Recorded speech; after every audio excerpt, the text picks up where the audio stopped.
Hola, buenas, mi nombre es Claudia Canizares y el día de hoy vamos a hablar sobre las residencias sin parol.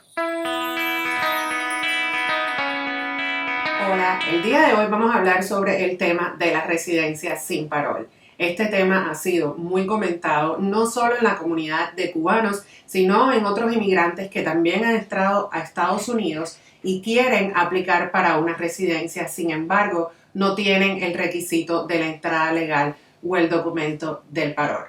Por lo tanto, no se pierda este video donde vamos a explicar todos los requisitos para la residencia y cómo puede hacer una residencia a pesar de no tener un parol o un documento de entrada. ¿Cuáles son los requisitos generales para hacer una residencia? Primero, la persona necesita haber tenido una entrada legal, es decir, entró con una visa de turista, una visa de trabajo, una visa de estudiante, o entró con un documento de parol, es decir, el documento I-94, que a veces dan en los puntos de la frontera o en el mismo aeropuerto a personas que están pidiendo asilo político en los Estados Unidos. Segundo, la persona tiene que ser elegible para una visa o en los casos de los cubanos elegibles para hacer las residencias bajo la ley de ajuste cubano. También las personas no pueden haber cometido un delito serio.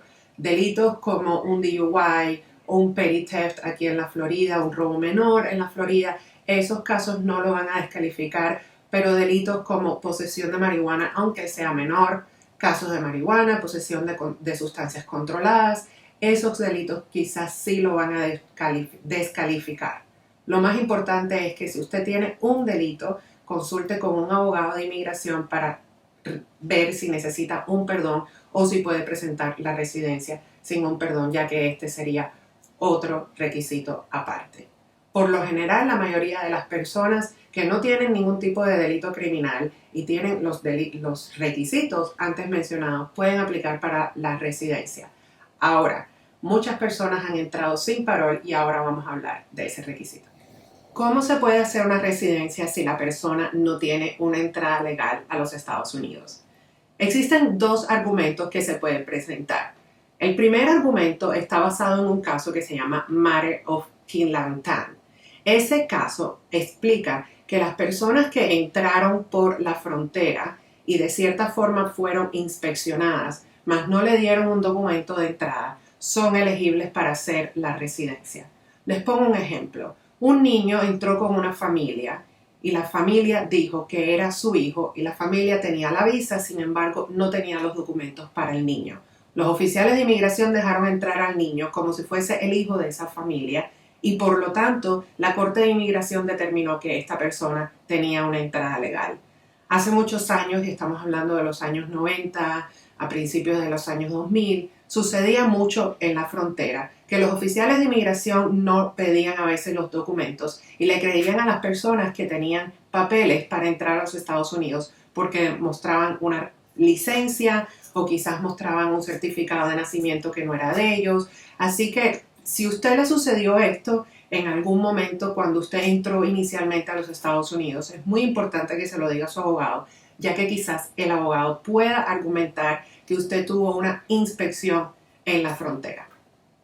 Ahora, lo que estamos viendo ahora es que las personas no están siendo inspeccionadas en la frontera, pero les están dando un documento que se llama el documento I-220A. Y como muchos de ustedes saben, si son seguidores míos ya, nosotros hemos presentado residencias sin parol.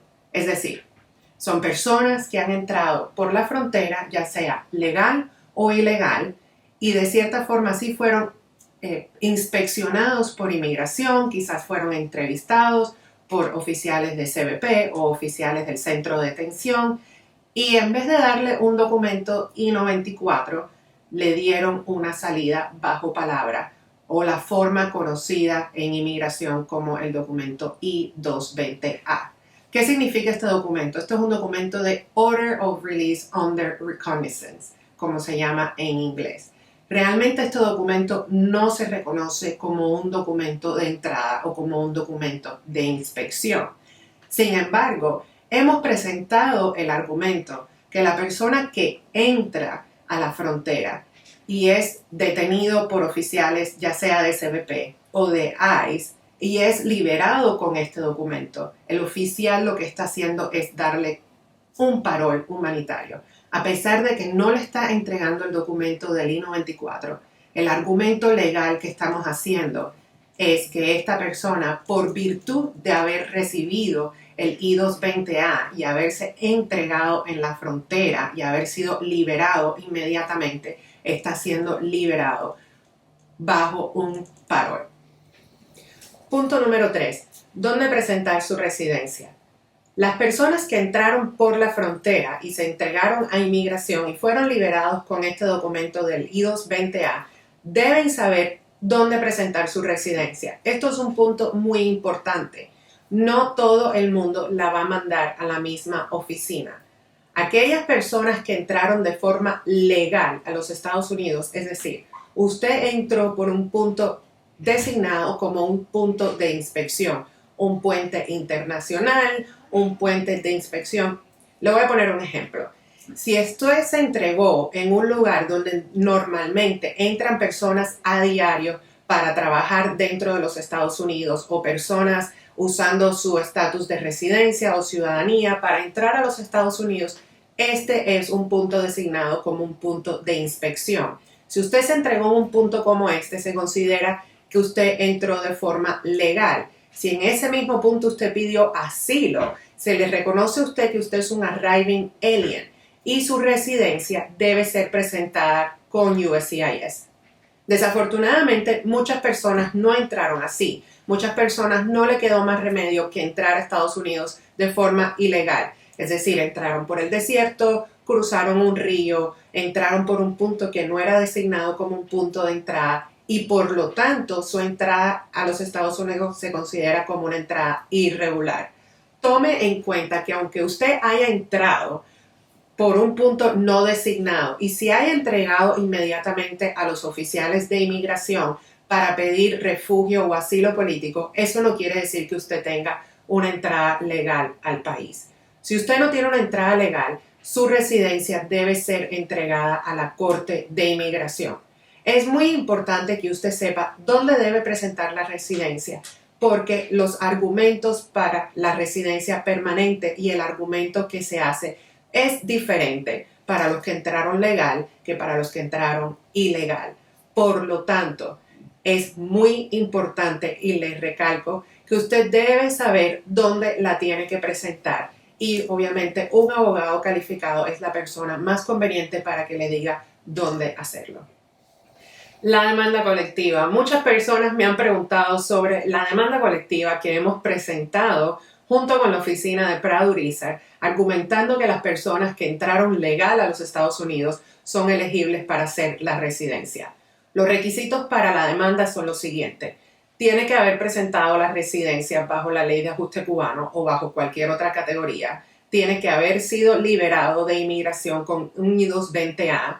Tiene que tener una categoría de arriving alien, es decir, una entrada legal, y le tienen que haber negado la residencia. Si usted actualmente tiene una apelación o la residencia pendiente, también puede contactarnos porque estamos a punto de empezar otra demanda donde vamos a pedir que aquellos casos que están pendientes sean resueltos. Sin embargo, si ya se le negó el caso y usted quiere tomar acción sobre su residencia que ya está negada, puede tomar acción. Ojo, aquellos que entraron ilegal a los Estados Unidos no califican para hacer la demanda colectiva. La demanda colectiva es solo para aquellos que entraron legal al país. Si usted entró ilegal al país, usted tiene que presentar su residencia con USCIS, con el juez de inmigración. El juez le debe negar la residencia y entonces usted se puede demandar su caso. Actualmente existen 2 casos que están en apelación y estamos pendientes que la Corte del BIA nos dé una decisión sobre las personas que entraron ilegal a los Estados Unidos. Muchas personas me preguntan si es garantizado que si salieron con el documento I-220A van a poder recibir la residencia permanente. Y la respuesta realmente es no sabemos. Actualmente estamos haciendo un argumento legal para poder tener una decisión, ya sea de una corte federal o del BIA, donde realmente reconozca que el argumento está en lo correcto. Sin embargo, no todos los jueces de inmigración han estado de acuerdo con este argumento y no todas las oficinas de USCIS han estado de acuerdo con este argumento. Es muy importante, si usted quiere hacer la residencia bajo palabra o la residencia sin parol, como hemos estado hablando en este video, también usted considere otras opciones para poder arreglar su estatus en los Estados Unidos. Es decir, quizás aplicar para un asilo político, optar por hacer un perdón a través de un matrimonio o otras vías legales para poder arreglar su estatus en el país. Es muy importante desde que usted entre a los Estados Unidos que consulte con un abogado de inmigración que esté especializado en este tema para que le diga cuál es su mejor opción y si quizás vale la pena mejor aplicar desde un principio para un asilo político para que lo tenga como una opción o quizás no presentar la residencia y optar por la vía de hacer un perdón a través de una familia, de un esposo o de sus padres para aquellos que sean elegibles. Así que, por favor, si usted tiene el documento I-220A, a pesar que hemos tenido muy buenos resultados con este argumento hasta ahora, yo les recomiendo que también consulten con un abogado para que sepan de otras alternativas que tienen disponibles por si este argumento no sale bien. Muchas personas desafortunadamente piensan que pueden hacer una residencia sin un abogado.